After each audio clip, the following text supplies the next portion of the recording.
Good day sa ating lahat mga kaibigan.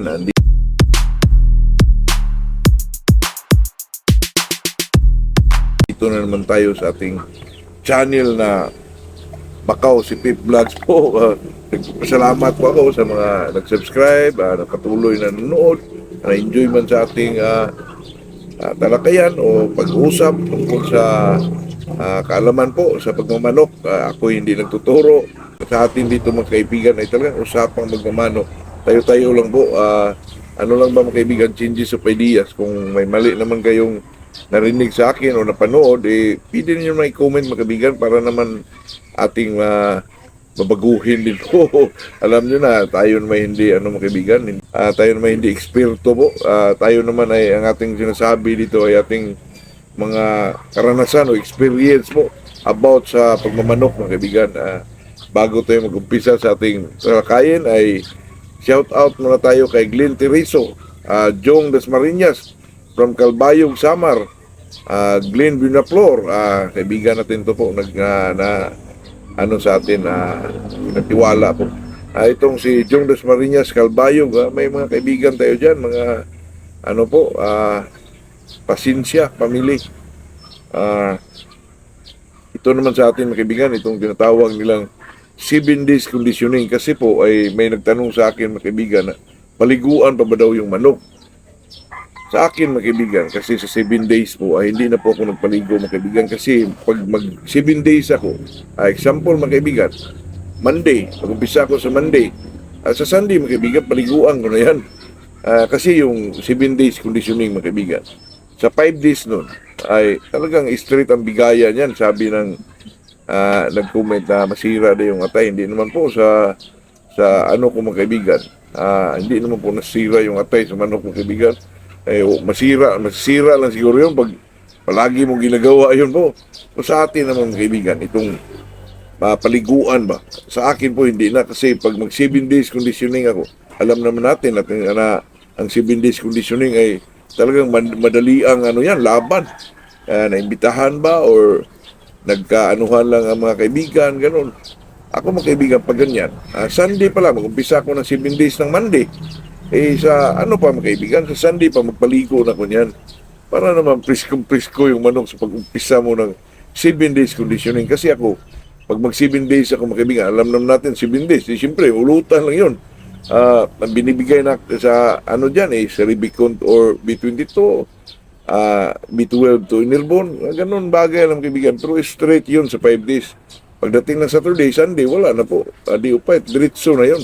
Kasi mga kaibigan, itong 7 days conditioning ko, matagal ko na itong ginagawa mga kaibigan. Mga siguro, college day siguro kaibigan. Alam nyo na, ito kasing manok mga kaibigan. Pag mga barkada ay mag-meet up po, siyempre mag-uusap, papunta sa manok, maanuhan mo yung manok mo, talaga makondisyon mo kaibigan, 7 days malaban yung Sunday, talagang enjoy naman po, kasi ang 7 days mo kaibigan, biruin nyo pag ginagamit mo itong Inilbon B12 or B22 Rubicon, straight mo yung 5 days mga kaibigan. Saturday, Sunday, wala na ko makita mo mga kaibigan, kahit 7 days lang po. Totoo yan, experience ko yan mga kaibigan. 7 days, talaga makakita ka ng mga manok na may mga palo talaga. Ako mga kaibigan, lang beses ko na itong na-try po. Kahit hindi nyo na mga kaibigan, yung naka-cord lang po. Kung gusto nyo galawin pa, sa akin mga kaibigan, hindi na po. Limber lang. Ilimber mo lang, limbering, para naman makakilos-kilo sila. Huwag mo nang ibangga mga kaibigan. Nasa sa inyo na naman, pero sa akin, hindi na po. Limbering lang. Tapos, B12 Inilbon, damog, siyempre, hugasan yung paa para medyo mapriskon mong yung manok. Biruin nyo mga kaibigan, 7 days, pag 5 days doon, ang manok mag-hidnacking po. Totoo yan, lalo na pag Inilbon B12, medyo malakas kasi itong Inilbon sa B12. Pero pag Rubicon dito, ganun pa rin. Maganda pa rin mga kaibigan, depende na lang sa inyo kung ano ang obserbasyon nyo doon. Kasi sa 7 days mga kaibigan, napaka-importante, huwag nyo na paliguan po. Kasi kung magpaligo pa kayo ng Friday or Thursday, parating lang yung laban. Tapos, maikli lang yung days na nagbigay kayo ng vitamins, huwag na po. Yung mag-umpisa kayo, magpaligo na kayo dyan. Monday, magpaligo. Umpisa ka, Sunday, magpaligo. Umpisa ka sa Monday. Papunta na yung mga kaibigan. 7 days talaga. Ayan, sa atin. May nag-comment naman na, Idol, huwag nyo nang ituro yan kasi, kawawa. Di po. Kasi ilang bisis ko nang nagawa yan, mga kaibigan. Dati pa. Tapos makita mo talaga ang manok na may mga palo talaga. Kahit i-try nyo po, mga kaibigan, hindi ho kayo, lalo na pag ang manok nyo ay hindi, hindi palaging isabong. Yung palaging isabong, mga kaibigan ba, bangga lang, ha? Yung walang tari ba, bangga-bangga. Pag talagang ang manok nyo ay naka-rest mo, tapos gamitan nyo na 7 days conditioning, ako, mga kaibigan, para ding naka 21 days mo. Totoo yan.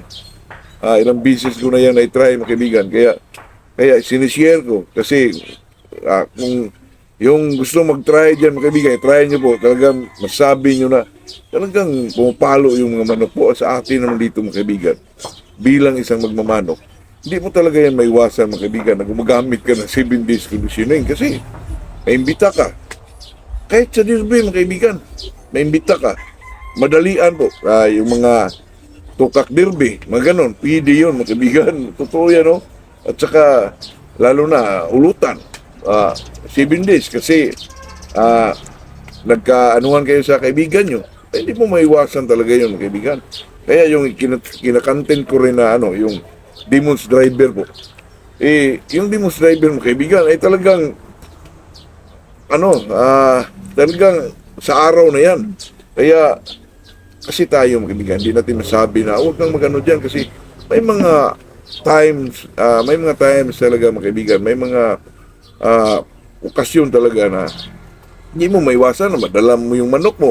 Katulad ng Demon's Driver, mga kaibigan, Demon Driver po. Ngayong araw na to, yung kaibigan mo, dalhin yung manok mo. Wala kang ibang hindi mo kinondisyon. Hindi mo kinondisyon po. Siyempre, mapilitan ka, mahiya kang magtanggi kasi pinsan mo ba, nakapunta sa inyo. Ang pinaka-the best yan, kaibigan, Demon's Driver po. Ang dami pong nagtanong sa akin dyan, kaibigan, pero pagdating doon sa ay talagang umuulit na magtanong po na ba yun? Talagang totoo, talagang makikita ka ng mga palo na talagang relentless na palo, mga kaibigan.